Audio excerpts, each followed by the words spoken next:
Bueno, hola, este es el segundo video de novelas recomendadas. Hoy toca una novela que de hecho es una de mis favoritas desde hace muchísimo tiempo, desde que yo estaba en quinto año en Venezuela y en Colombia sería 11 o undécimo, es decir, el último año de bachillerato. Una novela que leí con mucho, mucho afecto y que se ha convertido en de verdad, no sé, algo, una historia a la que estoy muy, muy apegada desde muchos puntos de vista.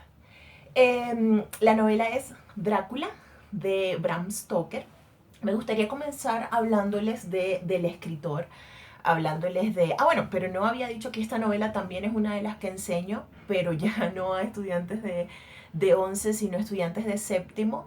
Eh, ¿Les gusta? ¿Es una novela que les gusta? Hay que hacer maromas, de hecho, porque es una novela, aunque es muy rica, creo que ese es el adjetivo que utilizaría para calificarla. Es una novela de una gran riqueza simbólica, temática, etcétera. A ellos les parece francamente larga. Y es que es larga, es una novela de 570 páginas. Y bueno, y no entran a séptimo grado a leer eso, es la última novela que leen ya a punto de pasar a octavo. Pero en líneas generales es una novela que yo enseño, digamos que comparándola con muchas otras cosas. Es una novela que en la actualidad se puede leer de esa manera, entendiendo que en ella se recogen, digamos que el origen de muchos miedos humanos, el origen de la maldad, y por eso sigue teniendo, yo creo que tanta vigencia. Entonces, iba a decir que quiero hablar un poco de Bram Stoker. Bram Stoker, el autor, fue un irlandés que tuvo una infancia bastante particular, ¿no? Porque, y esta es una historia que yo no sé, pero se repite mucho en la literatura, de el escritor que durante los primeros años de su vida, en el caso de Bram Stoker, hasta los 7 años, estuvo muy enfermo. Entonces no pudo asistir a clase. La madre entonces es la que más o menos se dedica a, digamos, a enseñarle las cosas prácticas, pero sobre todo a enseñarle de literatura. Pero esta madre tenía un gusto un poco macabro en cuanto a los temas que escogía para enseñarle al hijo.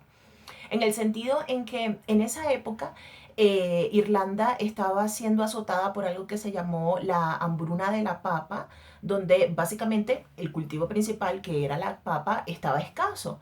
Y esto representó una gran cantidad de mortandad eh, en la población. Entonces la mamá de Bram Stoker básicamente llegaba a la casa a relatarle a su hijo las atrocidades que veía afuera, la gran cantidad de eso, de difuntos, no sé, de la cercanía de la muerte.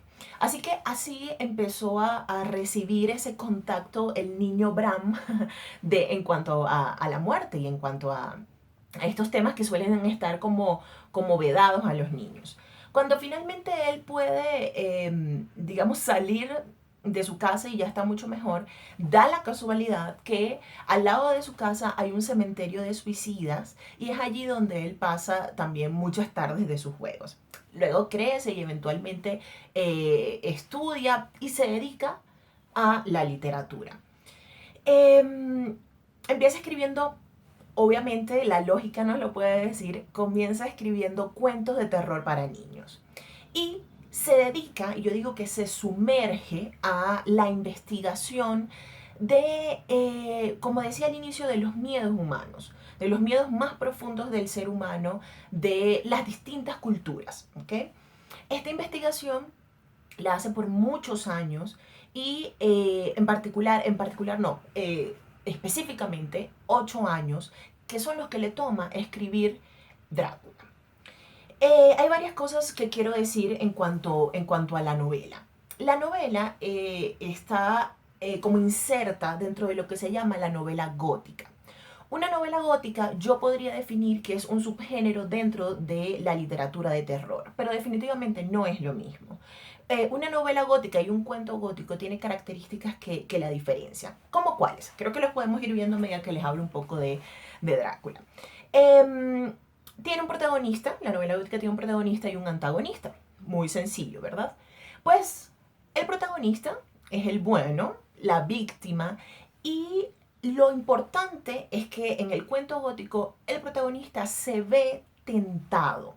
Es decir, viene siendo bueno por toda su vida y casi siempre por influencia del malo, que lo conoce, que es astuto, le va a plantear ciertas pruebas que van a atacar específicamente a sus debilidades. Entonces, el protagonista se ve en medio de un conflicto de decisiones, o lo que yo llamo un conflicto ético, o más bien un conflicto ético-moral, por decirlo así. En este caso, el protagonista, hay varios protagonistas, pero el principal es Jonathan Harker. Ya les voy a contar un poco de cómo se va viendo ese personaje. El antagonista, es decir, el malo, no puede ser dentro de una novela gótica alguien simplemente adverso a los planes del bueno. En la novela gótica, y esto es lo más interesante, el antagonista es la maldad pura, ¿ok? Es el demonio, no sé, Satanás, Lucifer, etc. Es esa figura delimitada que va a representar todo aquello a lo que le tenemos miedo, que ya lo he dicho varias veces, pero es eso. El malo es, por ejemplo, el no muerto, el malo es el que hace que uno peque, el malo es el que lo lleva al lado oscuro, el que hace que el personaje se pierda. Eso es, protagonista, antagonista. ¿Qué otra característica? La tercera ya la podríamos deducir, hay conflictos éticos. Y la cuarta podría ser que hay elementos eróticos. Sí, es muy difícil enseñarle eso a estudiantes de séptimo, pero no hay tanto problema porque los elementos eróticos son muy sutiles. Son elementos más que eróticos, son como de sensualidad, ¿no? Y ya se pueden ver varios. Por ejemplo, el hecho de que el vampiro beba la sangre del cuello. Son alusiones un poco digamos, ciertos temas. La novela, por ejemplo, que estuvo escrita en la época victoriana, hacía referencia al alto ideal de castidad de la época, que no era más que una fachada, porque en el trasfondo se seguían hablando de los mismos temas, digamos, no sé, carnales que definen al ser humano. Entonces, la otra característica sería una sensualidad o un erotismo. ¿Qué otra característica? El malo no puede vivir en cualquier parte. En la novela gótica y en el cuento gótico, el malo tiene un castillo gótico. Y esto es muy importante. Cuando los estudiantes llegan a leer Drácula, ya han visto una novela gráfica, una adaptación para ellos de la Divina Comedia. Y allí ellos adquieren el concepto de el infierno como un lugar arquitectónico, o por lo menos como un lugar. Esto es muy importante porque eso luego lo aplican a Drácula. Porque el castillo de Drácula es eso, es el infierno, es donde él tiene poder. Y su misión es como atraer al protagonista o a la víctima a su castillo y ahí, digamos, ejercer toda su maldad. Entonces, podemos decir que esas son las principales características de la novela gótica. Suelen terminar de una manera muy feliz. No son novelas, como son novelas moralistas, tienen un final donde la bondad, los principios, los valores van a triunfar sobre la maldad y sobre lo adverso. Es decir, hay un ideal, hay un héroe, ¿no? El protagonista es un héroe. Entonces, quisiera, ahora que sabemos que es una novela gótica, recordarles que es escrita dentro de la época victoriana y recomendarles sobre todo, hay varias cosas que me hacen recomendar Drácula. Drácula es una novela sumamente conocida y puede ser, tengo que ser muy sincera con esto, puede ser que hayan capítulos que son realmente aburridos, ¿no? Aburridos porque son muy detallados. Y es una novela de tipo universal, ¿no? Hay que pensar, 8 años escribiendo eso, se quiso abarcar mucho con esto. La novela comienza con algo muy interesante. Jonathan Harker es un procurador que es enviado, mejor dicho, lo enviaron a donde se devuelve el viento, es decir, a los Cárpatos rumanos. Europa Oriental, Transilvania, el pobre hombre está viajando en tren por días y días y días y lo más interesante es que él está escribiendo un diario. Esta es una de las características más lindas de la novela. La novela tiene muchas tipologías textuales. Hay cartas, hay diarios, hay telegramas, hay notas de periódico, hay grabaciones de fonógrafo. Es decir, no es simplemente una narración, es precisamente como un testimonio. Y eso es algo que la enriquece muchísimo, como decía. Entonces Jonathan Harker está viajando allí porque hay un tal conde que quiere comprar una propiedad en Londres. Cuando él va viajando y anotando la comida, el paisaje, lo pintoresco del lugar, todos los lugareños le empiezan a decir, ¿y usted a dónde va? Y él dice, no, voy a la casa del conde D. Casi nunca le dicen Drácula. Siempre le dicen el Nosferatus, que es el no muerto. Por eso la primera película, creo que la primera, o una de las primeras adaptaciones de Drácula se llama el Nosferatu, porque así es como lo llaman a él, no Drácula. O simplemente le ponen D. Cuando él va viajando, como decía, los lugareños le empiezan a decir, ¡ah! ¿Usted va a casa de Drácula? No, no, no, ahí vive el demonio, la bruja, Satanás, el diablo. O sea, le empiezan a dar un montón de adjetivos e incluso le entregan crucifijos, casi que le echan la bendición porque saben que precisamente pues es eso, es la maldad pura. Jonathan Harker entonces va a este castillo terrorífico y se encuentra con un hombre sumamente inteligente, sumamente culto, con un legado muy, muy rico. Tengo que acotar que el Drácula de la novela no es guapo. esa característica del Drácula guapo se lo va a dar las sucesivas películas que se van a hacer sobre esto. El Drácula de la novela es un hombre que es la maldad pura, ¿no? Y si es atractivo por sus poderes malignos y sus poderes de persuasión. Pero no porque tenga el pelo engominado y porque tenga un acento rumano sexy, sino que es eso, es demoníaco. Entonces, no cuento más el argumento, quería que supieran que así comienza con un occidental yendo a Europa Oriental, y quiero hablarles más bien de los personajes. Ya vimos a Jonathan Harker, este es el héroe, el ideal, es un hombre que está comprometido, y está comprometido con una mujer que a su vez es el ideal de la mujer en la época victoriana. Esto es, Mina se llama la prometida. Mina lo está esperando para casarse mientras él hace este viaje.